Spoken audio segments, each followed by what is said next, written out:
ஆங்கிலேயர்கள் அவர்கள் மொழியை உலக மொழி என்பார்கள், அரபு நண்பர்கள் அவர்கள் மொழியை கவிதை மொழி என்பார்கள், வட இந்திய சகோதரர்கள் அவர்கள் மொழியை தேசிய மொழி என்று அவர்களே சொல்லிக் கொள்வார்கள். நாங்கள் தமிழர்கள் செல்லும் திசையெல்லாம் எங்கள் மொழியை தாய்மொழி தாய்மொழி என தாயோடு சேர்த்து சொல்வோம். தாயை தமிழை வணங்கி இனிய நாள் இது, இன்ப நாள் இது.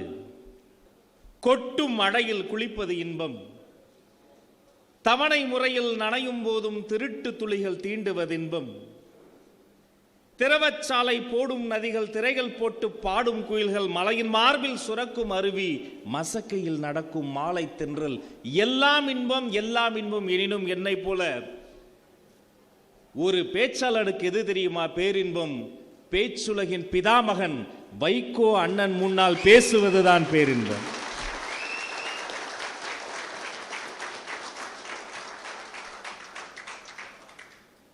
எப்படிப்பட்ட மாமனிதர் வைகோ!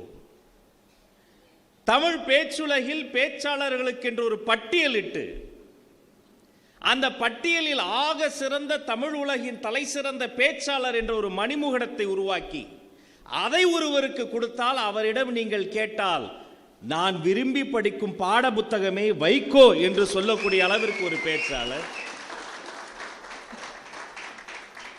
வைகோ என்றால் பேச்சு, வைகோ என்றால் தமிழ், வைகோ என்றால் ஒழுக்கம்.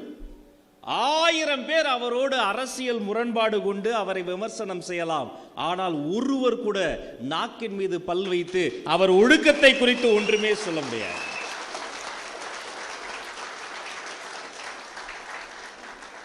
சுவையை 6 என்பார், நிலத்தை 5 என்பார், திசையை 4 என்பார், தமிழை 3 என்பார். அந்த தமிழில் தமிழர்களினுடைய வாழ்வை 2 என்பார், ஆனால் ஒழுக்கத்தை மட்டும் 1 என்பார். அது தன் உயிரை விட உயர்ந்தது என்பார். அவர்தான் வைகோ.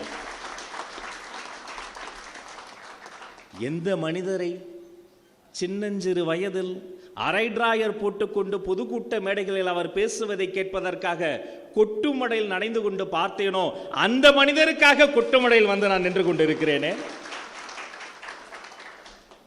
யாருடைய பேச்சை இப்போது இருக்கிற தம்பி தங்கைகளுக்கு தெரியாது. அப்போதெல்லாம் இந்த ஆடியோ கேசட் வரும். அந்த ஆடியோ கேசட்டை திருவிழா கூட்டங்களில் வாங்கி வந்து அப்பாவிடம் சண்டை போட்டு, வீட்டில் இருப்பவரிடம் சண்டை போட்டு, இன்னிசை பாடலை கொஞ்சம் நிறுத்துங்கள், என் காதுக்கு இதுதான் தேன் என்று யாருடைய பேச்சை கேட்டேனோ அவருக்கு முன்னால் பேசுவதா?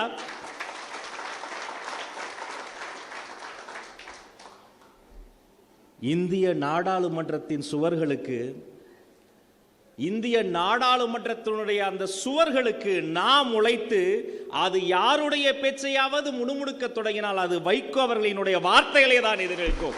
நாடாளுமன்ற புலி அண்ணன் வைகோ. அவர் அழைத்து நாங்கள் வராமல் இருப்போமா? இந்த மேடையை பாருங்கள், எத்தனை பெரிய மேடை.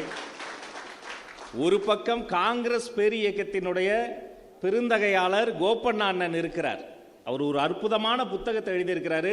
தம்பிங்க தோழர்கள் வாங்கி அதை படிக்கணும். இன்னொரு பக்கம் உணர்ச்சி கவிஞர், தமிழ் தேசிய சிந்தனையினுடைய பிதாமகன் உணர்ச்சி கவிஞர் காசி ஆனந்தர் அண்ணன் இருக்கிறார். ஒரு பக்கம் உற்ற தோழர் திருமுருகன் காந்தி இருக்கிறார். இன்னொரு பக்கம் நீதிமன்றத்துக்கு நீதிபதியை விட அதிக முறை போன அண்ணன் நக்கீரன் கோபால் இருக்கிறார். பொது உடைமை தோழர் ரெனின் இருக்கிறார். மறுமலர்ச்சி திராவிட கழகத்தினுடைய அனைத்து நிர்வாகி பெருமக்கள் இருக்கிறார்கள்.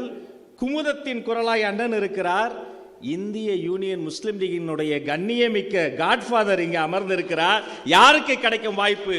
ஒரே மனிதர், த நேம் இஸ் வைகோ. அவருக்கு மட்டும்தான் இப்படி ஒரு வாய்ப்பு கிடைக்கும். இது மேடைக்காக புகழ்வதல்ல, நெஞ்சம் நிறைந்திருக்கிறது, நெஞ்சம் நிறைந்திருக்கிறது. ஒரு உணர்ச்சி பூர்வமாக, ஒரு கடமை அல்ல, நான் அவருக்கு திருப்பி செலுத்தக்கூடிய கடன், நன்றி கடன். இது தமிழ் சமூகம் அந்த மனிதனுக்கு செய்ய வேண்டிய நன்றி கடன். இது சின்னஞ்சிறுவன் லிடியன் நாதஸ்வரன் ஒரு பையங்க, அமெரிக்காவில். அந்த குட்டி செல்வம் என்ன தெரியுமா பண்ணுச்சு? அத்தனை பேர் இருக்கிற ஒரு மேடையில் ஒரு பக்கம் ஒரு கீபோர்டு, இன்னொரு பக்கம் ஒரு கீபோர்டு, 2 இசைக்கருவிகள். ஒரே நேரத்தில் ஒரு கீபோர்டில் ஜனகணமன இந்தியாவின் தேசிய கீதம், இன்னொரு பக்கம் அமெரிக்காவின் தேசிய கீதம் ஒரே நேரத்தில் வாசித்தான். அமெரிக்கா எழுந்து நின்று கைத்தட்டியது. இப்படி ஒரு குழந்தையை பார்த்ததில்லை. அந்த லிடியன் லண்டன் மாநகரத்திலே சிம்பொனி இசை இருக்கிறது பாருங்கள். இசைஞானி இளையராஜா அதை செய்து முடிக்க போது அவருடைய வயது மிக பெரியது. இந்த சின்னஞ்சிறுவன், மீசை கூட முழுதாக முளைக்காத இளம் கன்று, அந்த சிம்பொனி இசை கலைஞர்களை வைத்து ஒரு இசைக்கோர்வை உருவாக்கி இருக்கிறான். அதை நான் செய்திகளில் பார்த்து கொண்டிருக்கிறேன். என்னுடைய செல்பேசி விடாம அடிச்சுக்கிட்டே இருக்கு. அது பதிவு செய்யப்பட்ட நம்பர் இல்லை. சரி, யாரோ ஒருத்தர் விடாம அடிக்கிறாரே, கொஞ்சம் கோபத்தோட நடக்கிறேன். யாருப்பா அது விடாம அடிக்கிறதுன்னு. வணக்கங்க, நான் வைகோ பேசுறேன், அண்ணன் பேசுறேன். முதல் அழைப்பு. அவர் என்ன கேட்பார், ஏது கேட்பார்? தனக்கு கேட்பாரா, தன் வீட்டுக்கு கேட்பாரா, தன் கழகத்திற்கு கேட்பாரா? அண்ணன் என்ன தெரியுமா கேட்டாரு? ஒன்றும் இல்லைங்க அமைச்சரே, இந்த செய்தியில் பார்த்துருப்பீங்க, லிடியன்னு ஒரு குழந்தை சிம்பனி அமைச்சிட்டு வரான், முடிஞ்சா அவனுக்கு கொஞ்சம் அரசு மரியாதை தர முடியுமான்னு யாரோ ஒரு குழந்தைக்கு கேட்ட தாயுளம் கொண்ட மனிதர். நான் சரிங்கய்யா, நான் பார்த்துட்டு பரிசீலிக்கிறேன் நினைப்ப வச்சுட்டு என் உதவியாளர்கள்ட்ட கேட்கிறேன், இப்படி ஒரு மனிதரா? அவங்க நம்பல, உண்மையிலேயே அவர் தான் பேசினாரா? அப்புறம் அந்த எண்ணெய் எடுத்து பதிவு பண்ணி பார்த்தாமா அவர் தான். ஒண்ணுமில்ல, கேட்டுட்டு வச்சுட்டார். இன்னொரு அழைப்பு. சரி, இந்த முறையாவது தனக்காக ஏதாவது கேட்பார். அவர் சொல்றாரு, ஐயா அமைச்சரே, அவர் வயசுக்கு என்ன பாருங்க மரியாதை, எவ்வளவு சின்னஞ்சிருவேன். என்ன பார்த்து சொல்ற, ஐயா அமைச்சரே, தென்னாட்டு பெர்னாட்சா பேரறிஞர் ஐயா அண்ணா அவர்களுக்கு ஒரு பிறந்த நாள் கொண்டாடணும், இன்ன தேதியில கொண்டாடணும், இது வள்ளுவர் கூட்டம்ல நடத்தினா சரியா இருக்குமா என்று இந்த எளியவனை பார்த்து அந்த பெரியவர் கருத்து கேட்கிறார் என்று சொன்னால், இவர் சிந்தையெல்லாம் தமிழ், இவர் எண்ணமெல்லாம் நாடு. தனக்கென வாழாது தமிழ், தமிழர் நலன், தந்தை பெரியார், அறிஞர் அண்ணாவை இரண்டு கண்களாக கொண்ட இந்த மாமனிதருக்காக தான் இந்த மேடைக்கு நான் வந்திருக்கிறேன். சாமி கும்புற என்பதுக்கு இல்லைங்க, கும்புற சாமி என்ற கொடுமைக்கு எதிராக முளைத்தவர் தான் பகுத்தறிவு தந்தை பெரியார். காங்கிரஸ் பேரியக்கத்தில் பிணக்கு விலகி வந்தவுடன் ஒரு ஒலி ஆங்கிலத்தில் ஒலித்தது, அது ரிவோல்ட். அத்தனை சகோதரர்கள் அருமையாக கிரானாலஜிக்கல் ஆர்டர்ல சொன்னாங்க, வரிசை கிரகமாக. பின்பு தமிழில் ஒரு ஒலி, பகுத்தறிவு ஒலி, அது குடியரசு. பின்பு ஜனசக்தி. பின்பு கையெழுத்து பிரதியாக ஆரம்பித்தது மாணவநேசன். பின்பு திராவிட கொள்கையாக உருவானது முரசொலி. ஆரம்பித்தவர் முத்தமிழறிஞர் டாக்டர் கலைஞர். அவரோடு அரசியலில் எங்களுக்கு 1000 பிணக்கு இருக்கிறது. ஆனால் பத்திரிகை வரலாற்றை அவர் பேர் சொல்லாமல் நாம் பேசவே முடியாது. அதுதான் உண்மை. பத்திரிகை உலகத்தினுடைய மிகப்பெரிய ஒரு விழிமைகளை அவர் உண்டு வாழ்ந்தவர். அதன் பிறகு பொது உடைமை தோழர்களுக்காக தீக்கதிர், தாமரை. இந்த வரிசையில் 30 ஆண்டுகளுக்கு முன்பு ஒரு ஒலி, எங்கு செல்வோம், எப்படி செல்வோம், என்ன திசையில் செல்வோம் என்று அந்த ஒலிக்கு தெரியாது. ஆனால் தாயுளம் கொண்ட அந்த மனிதரின் நெஞ்சில் சூழ்கொண்டு கருவாகி உருவாகி இந்த பூமியில் பிறந்து தாயகம் அலுவலகத்தில் அது தவழ்ந்து தமிழ்நாடு முழுக்க நடைபயணத்தில் நடைபயிற்சி செய்து சிறைச்சாலை எனக்கு பூஞ்சோலை என்று சிறைச்சாலை எங்கும் ஓடி இன்று தமிழனுக்கு என்று ஒரு நாடு இல்லை, தமிழன் இல்லாத நாடே இல்லை, 196 நாடுகளில் வாழுகிற உலக தமிழர்களின் உள்ளங்களிலும் இல்லங்களிலும் சுதந்திர உணர்வை பாடி திரைக்கடல் ஓடி திரவியம் தேடி அது ஓடியது, அது பாடியது. இன்றுதான் அந்த சங்கொலிக்கு 200 வயது கூடியது. இந்த குட்டி குழந்தை இன்று 30ஐ தொட்டு இருக்கிறது. இந்த வாய்ப்பை பயன்படுத்தி நம்ம தோழர்களுக்கு நான் சொல்வது ஒன்றுதான், இதை வாங்கி நீங்க வாசிங்க, கட்டாயமா வாசிங்க. சமகால அரசியலுக்கு, சமூக நீதிக்கு, நல்ல தமிழுக்கு, நாகரீக அரசியலை கற்றுக்கொள்வதற்காக கட்டாயமாக நீங்கள் சங்கொலியை வாங்கி வாசியுங்கள். அனைத்து கட்சி தோழர்களும் நீங்க வாசிக்கணும். இந்த பெரிய மனிதர் அவர் சென்ற நடைபயணங்களின் போது ஒரு கூட்டத்தை அப்படியே கூட்டிட்டு போவார். ஒரு பச்சை துண்டு அப்படி தலையில கட்டிட்டு அப்படி நடந்து போவார். எனக்கு நம்மாழ்வார் ஐயாவை பார்க்கிற மாதிரி இருக்கும். மேடையிலே போராட்ட களத்திலே ஒளிவாங்கி ஒளிபெருக்கி அருகே மனித தலைகள் மட்டும் தெரிகிற அலை கடல்களை போல கூடியிருக்கிற மக்கள் திரள் முன்னால் அப்படி பேசுகிற போது பச்சை துண்டல்ல, அந்த பகுத்தறிவினுடைய நீட்சி ஒரு கருப்பு துண்டை இடையில அப்படி தூக்கி போடுவார் பாருங்க. அதுல சொக்கி நின்னவங்க நாங்களாம்.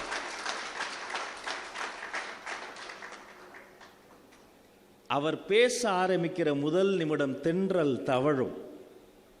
நாங்களாம் பேசுவோம், அப்படி போய் நின்று பார்ப்போம். பொதுக்கூட்டத்தில் ஆரம்பிச்சிட்டாயா, இந்த இப்போ வருவார். 2-3 நிமிடங்களில் மேடையில் இருக்கிற அத்தனை பொறுப்பாளர்களினுடைய பேரையும் அழகாக வரிசையாக சொல்வார். அவங்க முகத்தில் ஒரு புன்சிரிப்பு வரும். இந்த இப்போ வந்துட்டார். தமிழை வணங்குவார், தந்தை பெரியாரை வணங்குவார், அறிஞர் அண்ணாவை சொல்வார்.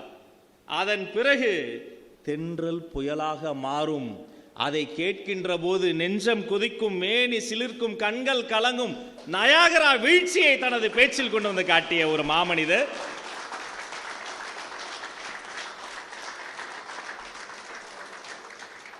ஐயா பேசும்போது தமிழ்கடல் நெல்லைக்கண்ணன் ஐயா பேரை சொன்னீங்க. டக்குனே ஒரு நொடி என் கண்ணு கலங்குச்சு. ஒரு எளிய வீட்டு பிள்ளைனா இது மாதிரி சின்ன சின்ன மேடைகள், தமிழ் மன்ற மேடைகளில் பேசி வளரும்போது நான் ஒரு ஸ்லோ லேர்னர், மெல்ல கற்கும் குழந்தை. எனக்கு படிப்பு ரொம்ப கஷ்டப்பட்டு தான் வரும். இன்னைக்கு நான் பள்ளிக்கல்வித்துறை அமைச்சர் ஆன பிறகு என் அதிகாரிகளிடம் முதல்ல சொன்னது தெரியுமா, இவர் படிக்கிற பையன், இவர் படிக்காத பையன் அப்படி சொல்லாதீங்க. அவர் மெல்ல கற்கும் குழந்தை கூட சொல்லாதீங்க, தன் வேகத்தில் கற்கும் குழந்தை. அந்த குழந்தை ஒரு வேகத்தில் கற்கும், அவங்களையும் அரவணைச்சு நம்ம சொல்லி தருவோம். அப்படிப்பட்ட சூழல் வளர்ந்து வருகிற பொழுது ஒரு தொலைக்காட்சி, விஜய் தொலைக்காட்சியில் தமிழ் பேச்சுங்கள் முற்றும் நிகழ்ச்சியில் நான் பங்கெடுக்க போன போது அங்கே நடுவராக வந்தவர் தமிழ்கடல் நெல்லைக்கண்ணன் ஐயா. 2 சீசன்ல அவரோடு பேசக்கூடிய பெரும் வாய்ப்பு. முதல்ல அவரை பார்த்தா பயந்து ஓடுவோம். அவர் வடக்கு வந்தா நாங்க தெற்குல ஓடிடுவோம். ஏன் தெரியுமா, அவர்கிட்ட போய் அகர முதல எழுத்தெல்லாம் என்று வள்ளுவர் பெருந்தகை சொல்லி இருக்கிறாரேன்னா நில்லு நிப்பாட்டு அப்படின்றவர். அடுத்தவரைய சொல்லும்பார். சரி, அடுத்தவரையும் சொன்ன அடுத்த குரலை சொல்லும்பார். அடுத்த குரலை சொல்லும்போது அடுத்த அதிகாரத்தை சொல்லும்பார். நெருப்பாற்றில் கூட நீந்திரலாம், அந்த மனுஷன் முன்னாடி பேச முடியாது, கை கால் நடுங்கிரும். அவர் ஒரு நாள் அறையில் அமர்ந்து இருக்கிறார். போட்டி முடிந்தது. எல்லோரும் அளவளவிக்கிட்டு இருக்கோம், பேசிக்கிட்டு இருக்கிறோம், மகிழ்ச்சியோடு சொல்லிட்டு அவர் கவிதைகள்லாம் பாடிக்கிட்டு இருக்கோம். அப்புறம் ஒரு வார்த்தை சொன்னார், என்னால் மறக்க முடியாது. அவர் வார்த்தைகளை சொல்கிறேன். என்னலே பேசுறீங்க, பேச்சுனா என் மாப்பிள்ளை வைகோ பேச்சு மாதிரி கொல்லுவாண்டா, பேச்சுல கொல்லுவாண்டா. அந்த நாள் என்னால் மறக்க முடியாது. அன்று பின்னிரவு நேரம் தாண்டியும் நான் உறக்கம் கொள்ளாமல் தவித்தன். என்னையா, நெல்லைக்கண்ணன் ஐயா தான், தமிழ்கடல் தான், உலகத்தின் ஆக சிறந்த பேச்சலார், அவர் முன்னாடி யாரும் நிற்க முடியாது. அவர் ஒரு மனிதரை பாராட்டுறாரு, அவரையும் அவர் ஈர்த்திருக்கிறாரு. கட்டாயமாக இவரை விட அவருக்கு வயது அதிகமாக இருக்கும். ஆனால் இவரை சொல்லி அவர் சொல்கிறார் என்று சொன்னால், அதனால் தான் சொன்னேன், வைகோ என்றால் தமிழ், தமிழ் என்றால் வைகோ, வைகோ என்றால் உழைப்பு. 2 நாட்கள் முன்பு அடிகளார், மறைமலை அடிகளாரினுடைய பிறந்த தினம். காலையில் அவருடைய வீட்டு பல்லாவரத்தில் இருந்த அந்த பகுதியில் ஒரு சிறிய நூலகமாக இருந்தது. என் வாழ்நாள் கடமை, நான் பாம்பு தீண்டி உயிருக்கு போராடி அவசர சிகிச்சையில் கடந்து பெரும் போராட்டத்துக்கு பிறகு 7ஆம் வகுப்பு 6ஆம் வகுப்பு படிக்கும்போது என்னை மீட்டெடுத்து வந்த அந்த நாளோடு என்னுடைய விளையாட்டு அனுமதி நின்று போனது. விளையாட போகக்கூடாது, வெளியில் போகக்கூடாது, 1008 நெருக்கடி. வேறு வழி இல்லாமல் நூலகத்திற்குள் தள்ளப்பட்ட சிறுவன் நான். அந்த நூலகம் அடிகளாரினுடைய வீடு, அவர் சேகரம் செய்த புத்தகம். அதன் பிறகு பல ஆண்டுகள் கழித்து அந்த நூலகம் சென்றேன். அவர் இருந்த வீட்டிற்கு, அவர் மார்பளவு சிலைக்கு மாலை சூடினேன். அவர் அமர்ந்த திண்ணையில் சிற்ற நேரம் நின்று பார்த்தேன். அவர் நடமாடிய நடைபயிற்சி செய்த அந்த மண்ணையெல்லாம் தாண்டி வந்தேன். அன்று மாலை தேவனைய பாவனார் அந்த அரங்கத்திற்கு வந்து அவர் குடும்பத்தார் ஏற்பாடு செய்த அந்த நிகழ்ச்சியில் அடிகளாரை பற்றி பேசலாம் என்று நான் ஆசையோடு வந்திருந்தேன். அன்று புரட்சி புயல் வைகோ வந்திருந்தார். அடிகளாரை குறித்து அவர்களின் குடும்பத்திற்கே தெரியாத அரிய செய்திகளையும் சொல்கிறார் என்றால் உழைப்பு, உழைப்பு, உழைப்பு, அதுதான் வைகோ. இன்று புதிதாக பேச போகிற இளைஞனை போல, இன்று புதிதாக பேச்சு போட்டியில் பேச போகிற மாணவனை போல ஒவ்வொரு மேடையும் ஒவ்வொரு பேச்சையும் நன்கு தயாரித்து அந்த கருத்துக்களை மக்கள் கேட்கும் வகையில் சொல்லக்கூடிய ஒரு பிதாமகனே, பீஷ்மனே, எங்கள் தலைமகனே, தமிழ்த்தாயினுடைய செல்வ திருமகனே, நீ 100 ஆண்டு காலம் வாழ வேண்டும்.